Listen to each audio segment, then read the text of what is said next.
কাঁটা বাছার ভয়ে যারা মাছ খেতে পছন্দ করেন না, আজকের রেসিপি তাদের জন্য। রেসিপিটি দেখতে অনেকটা চাইনিজ স্টাইলের মনে হলেও এটি কিন্তু সম্পূর্ণ ঘরোয়া পদ্ধতিতে তৈরি একটি ক্রিস্পি স্পাইসি মাছের পদ। Hello friends, welcome to moons cooking. আসুন দেখে নিই কীভাবে তৈরি করছি। মাছটা কিন্তু আমি এভাবেই বাজার থেকে কাটা ছাড়িয়ে কাটিয়ে নিয়ে এসেছিলাম।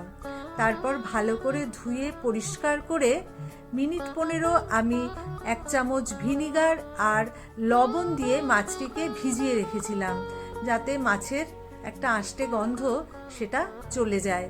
তারপরে ভালো করে ধুয়ে একটা টিস্যু পেপার দিয়ে মুছে একদম শুকনো করে নিয়েছিলাম। তারপরে ছুরি দিয়ে কেটে এরকম টুকরো টুকরো করে নিয়েছি। ভালো করে মুছে নিয়েছি যাতে মশলাগুলো মাছের গায়ে বসে। দিয়ে দিলাম 1 চামচ ভিনিগার, 1 চামচ সয়া সস। সয়া সসে লবণ থাকে, তাই আমি আলাদা লবণ দিলাম না। দিলাম 1 চামচ গোলমরিচের গুঁড়ো। লবণ আলাদা করে দিলাম না, কারণ মাছটি আমি প্রায় 15 মিনিট লবণ জলে ভিজিয়ে রেখেছিলাম। এভাবে মেখে নিয়ে আমি 5-7 মিনিট রেখে দেওয়ার পর দিয়ে দিচ্ছি 1 চামচ কর্নফ্লাওয়ার। কর্নফ্লাওয়ার দিয়ে মাছগুলোকে ভালো করে মেখে নেব, যাতে মাছের ওপরে ডিমের কোটিংটা খুব ভালো করে ধরে। এবার একটা ডিম ফাটিয়ে দিয়ে দিচ্ছি। ডিম দিয়ে মাছটাকে বেশ ভালো করে মেখে নেব, যাতে সব মাছের গায়ে ডিমের কোটিংটা পড়ে।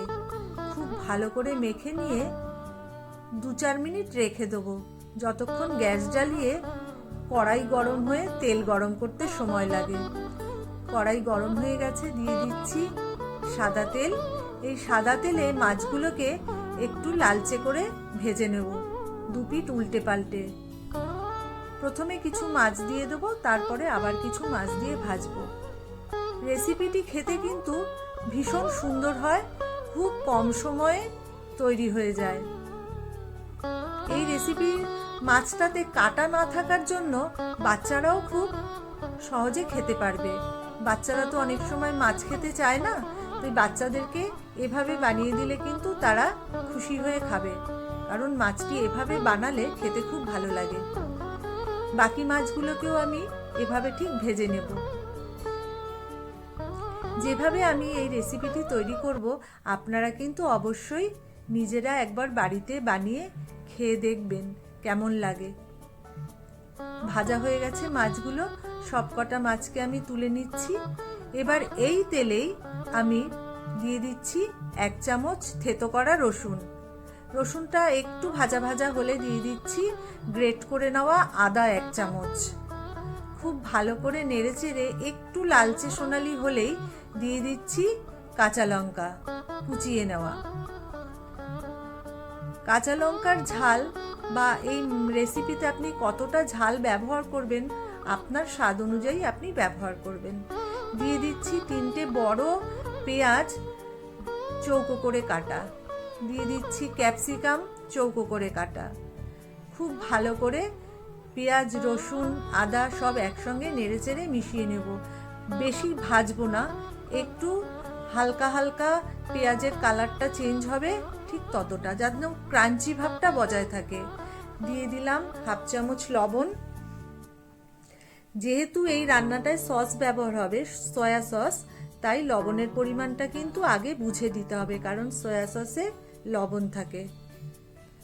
এবারে ভালো করে নেড়ে নিয়ে দিয়ে দেব একটু সামান্য জল, যাতে ক্যাপসিকাম আর পেঁয়াজটা সেদ্ধ হবে না, অথচ হালকা একটু বেশ নরম হবে।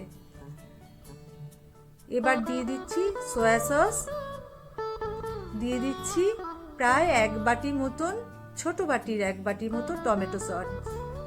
বেশ ঝাল টক মিষ্টি স্পাইসি টেস্ট হবে। দিয়ে দিচ্ছি রেড ভিনিগার 1 চামচ।